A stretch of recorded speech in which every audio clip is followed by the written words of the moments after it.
Start ko na. Dapat yan yun. Yan na lang.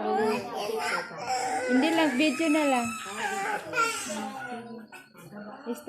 Ikuan ko na lang, itagalog ko na lang. Ang first question is, okay lang ba na i-record natin ang ating conversation ngayon? Oo, pwede po. Okay.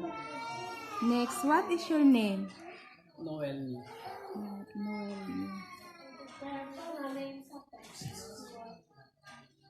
Did you change your name? Wala ko yung change. Wala ko siya yung change kay... Before, gi-change yung pangalan ko kay para sa screen name. Bunang kaya nag-join kami sa mga pageants. So, subong doon ako ng... Galing ko naman sa normal ako na live. Honestly, naging bilang ako ng LGBT before, pero nag-stop ako last 2018. Ano po? Next is, when did you know you are gay? Since elementary, I think. Kasi nung elementary ako, nagsuot na ako ng pamabae. Nalalagay na ako ng mga dress dito sa ulo ko para in-imagine ko na buhok ko yun. So yun, since elementary na na-discover ko na ako na gay talaga ako.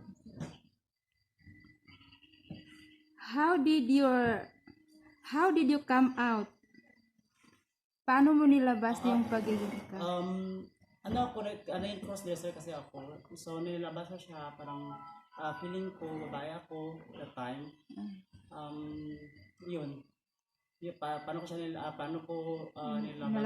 Kung sino ka talaga. Para kumaga yung parang in-imagine ko na babae ako. Doon ko na-express kung yung mga actions ko na feel ko talaga na babae ako that time. How did your parents say? Before, si mama, siya, parang wala siyang kumaga okay lang sa kanya, pero si papa before parang disagree siya, ayaw niya na malinarito ako, pero late niya lang na napagtanto na parang mas proud siya na naging gay ako kasi nakakatulong ako sa kanila.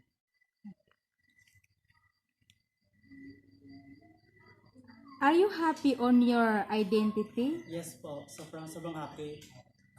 Sa aking identity, parang dito ko napalabas ko yung aking mga talento. Yun nga, yung talento ko, through my identity, yung mga talento ko parang pumapasok, magiging hairdresser ko, at yun nagiging nakatulong sa aking mga parents. Kaya parang sabi ko kanina na nakatulong talaga ako from my identity. Do you want to have your family? Why? Yes po. Ngayon po, gusto ko rin po magkaroon ng sariling pamilya na may mga siguro hindi hadlang yung pagiging gay mo na gusto mong partner na babae soon, magkaroon na din ng anak. Yung tinatawag natin na sarili talaga nating pamilya. Yes po. Gusto ko po. What is your dream? Siguro ang dream ko is sa ngayon parang ang dream ko is ma-provide ko yung gusto ko para sa mga parents ko, kasi para sa sarili ko parang wala pa. Yung dream ko is para pa sa kanila ngayon.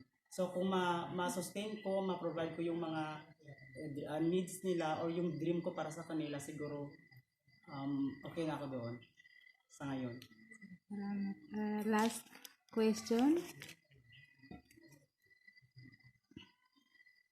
If you given a chance, do you want to change your sex? Why? No, hindi po. I am very much contented with my physical appearance. Kaya ang mga sinasabi ko, nag-join ako ng pageants. Kaya yung mga question na yan ay tinanong sa akin before. I am contented. Kumbaga ginawa ako ng Panginoon na perfect na ganitong katawan. So hindi ko na kailangan po na i-change pa ang aking physical appearance or change sex. Kasi ganito na po ako. Yeah, thank you very much. Yan lang po. Salamat. Maraming salamat po. What I've learned to my interview is being true to himself, because some of the straight person like me or boy or girl they do not express their true feelings because they were afraid, even though their talent skills they don't express because of being afraid. But in these people like gay, They are very true to yourself. They express their skills, their talents, and even their true emotions.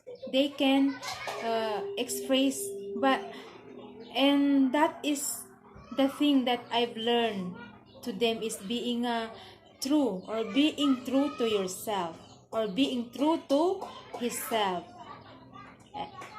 That's all, and thank you.